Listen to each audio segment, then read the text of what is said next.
ৰাজ্যত বিৰোধী ঐক্য কেতিয়াকৈ হ'ব, বিৰোধীৰ আসন বুজাবুজি কেতিয়াকৈ হ'ব, এই জল্পনা কল্পনা ইতিমধ্যে চলি আছে আৰু ৰাইজেও এই সমস্যাসমূহৰ এটা সমাধান বিচাৰিছে। আৰু আজিৰ দিনটোতেই এক প্ৰকাৰ বিৰোধী ঐক্য ফাইনেল হোৱাৰ সম্ভাৱনা আছে। এই মুহূৰ্তত মোৰ সৈতে অসম জাতীয় পৰিষদৰ নেতা চিত্তৰঞ্জন বসুমতাৰী ডাঙৰীয়া আছে। বসুমতাৰী ডাঙৰীয়া, যিমান দূৰ খবৰ আমাৰ হাতত আছে, আজি এই চূড়ান্ত হ'ব লাগে। এতিয়া আপোনালোকৰ মতে খবৰ কি আছে? বিৰোধী ঐক্য কিমান দূৰ আগবাঢ়িছে? নাই, সেইটো আমি বহুতবাৰ কৈ আছোঁ, আমাৰ ঐক্যবদ্ধ, আমাৰ একত্ৰিত আমি যুঁজিম এই নিৰ্বাচনত। সেইটো কেতিয়াবাই হৈছে, খুব সৌহাৰ্দ্যপূৰ্ণভাৱে, খুব যোগাত্মকভাৱে আমি কেতিয়াবা কৈ আছোঁ। আপোনালোকেহে বেছি প্ৰচাৰ কৰি আছে, নাই হোৱা নাই হোৱা। আমাৰ হৈছে কোনোবা দুই এটা ছিটত আমাৰ গণ্ডগোল আছে, সেইটো আমাৰ সকলোৱে হ'ব। আজি আলোচনা হ'ব, কালিও আলোচনা হ'ব, পৰহিও আলোচনা হ'ব, কিন্তু বিজেপিতকৈ আমি এখোজ আগত, বিজেপি মিত্ৰজোঁটতকৈ আমি এখোজ আগত আমি আছোঁ। আজি কেৱল আলোচনাই হ'বনে ফাইনেলো হ'ব? নাই, আলোচনা হৈ থাকিব, আজিও হ'ব, কালিও হ'ব, পৰহিও হ'ব। মোটামুটি আমাৰ চূড়ান্ত প্ৰায় হৈ গৈছে। এইটো কেৱল আমি কিছুমান কথা প্ৰকাশ কৰা নাই, গোপনীয়তা আমি অৱলম্বন কৰিবলগীয়া হৈছে, কাৰণ বিৰোধীকো আমি চাব লাগিব। এতিয়া আপোনালোকৰ ঠিকেই আপুনি কৈছে যে আপুনি ঐক্যবদ্ধতাৰে আগুৱাব, ঐক্যবদ্ধ আপোনালোক হ'বই। এতিয়া ৰাইজৰ দলৰ লগত হৈছে নাই? ৰাইজৰ দলক বাদ দিও ঐক্যবদ্ধ হ'ব পাৰে নেকি? চাওক, ৰাইজৰ দলৰ লগতো প্ৰায় কিছু তেওঁলোকে বিচৰা বা কংগ্ৰেছৰ লগত কথা পাতি তেওঁলোকে যিখিনি হৈছে, এটা পৰ্যায়তো আগবাঢ়ি আছে। 90% হৈ আছে।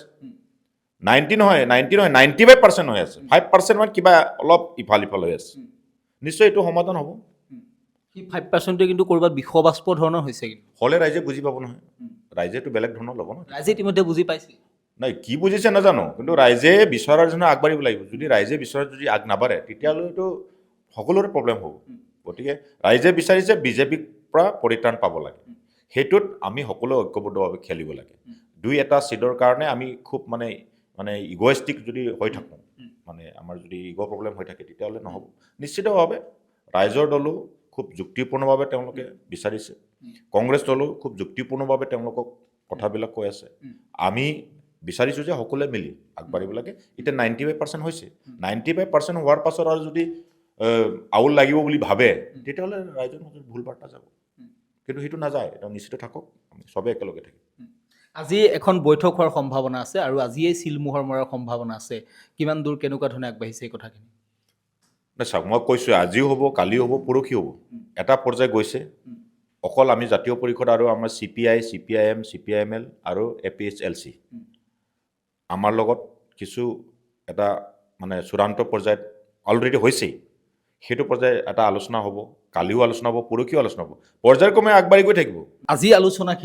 আজিৰ যিখিনি আলোচনাখিনি অসম জাতীয় পৰিষদ, CPI, CPIM, CPIML আৰু APHLCক লগত লৈ হ'ব। নাই, সেইটো এটা আমাৰ কৈছোঁ নে, আমাৰ আলোচনা হৈ থাকে। এটা পৰ্যায়ত আৰু আলোচনা, এইটো তৃতীয় পৰ্যায়ৰ এটা আলোচনা হ'ব। আজি কেইবাটা চিট আমাৰ আকৌ কনফাৰ্মেশ্যন হ'ব।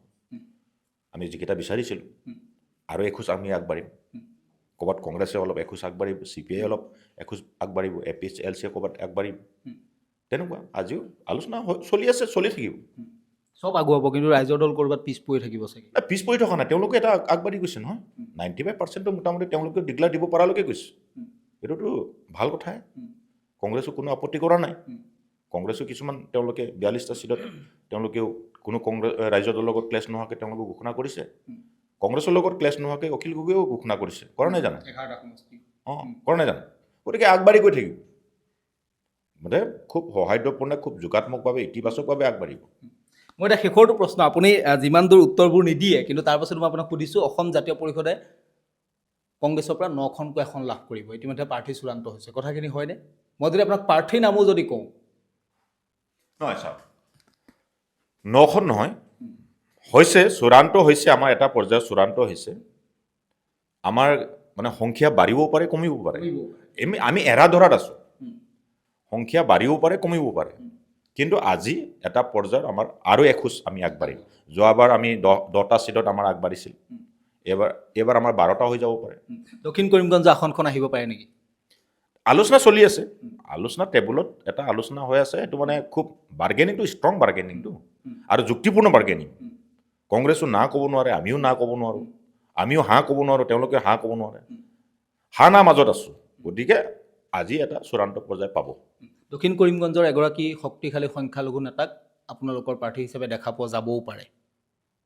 সম্ভাৱনাটো বহুত। সম্ভাৱনা দক্ষিণ কৰিমগঞ্জতো আছে, আমাৰ মধ্য অসমতো আছে, বৰাকতো আছে, এইফালে আমাৰ নামনিতো আছে, বিটিয়াৰতো আছে, বহুত সম্ভাৱনা আছে। উজনি উত্তৰ পাৰতো আছে সম্ভাৱনা, বেলেগ বেলেগ খবৰ আছে। সেইবিলাকতো চব ক'ব নোৱাৰিম আপোনালোকৰ আগত। আপুনি বিচৰা বাতৰি পাব কেৱল নিউজ 18 এপত। নিউজ 18 এপ ডাউনলোড কৰিবলৈ স্কেন কৰক এই QR কোড। গুগল প্লে ষ্টৰতো পাব এই নিউজ 18 এপ।